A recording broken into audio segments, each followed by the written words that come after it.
things have changed so much, right? So what digital looks like today versus yesterday is very different. There's a unique time right now where for supply organizations globally, right, that things have been disrupted so much that doing how what you did yesterday no longer is a solution, right?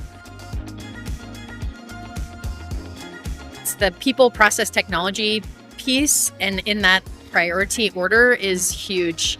The people and process piece can't be emphasized enough, especially from the top down. You have to get the C-suite and executive leveled, even the director level folks, completely bought into the transformation from a process perspective, even from a top down in their own processes, to really buy in and have a successful transformation.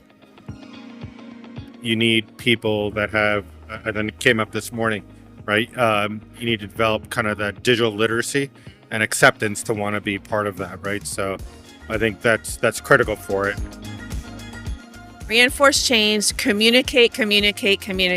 So don't underestimate the change management work stream and invest in communication.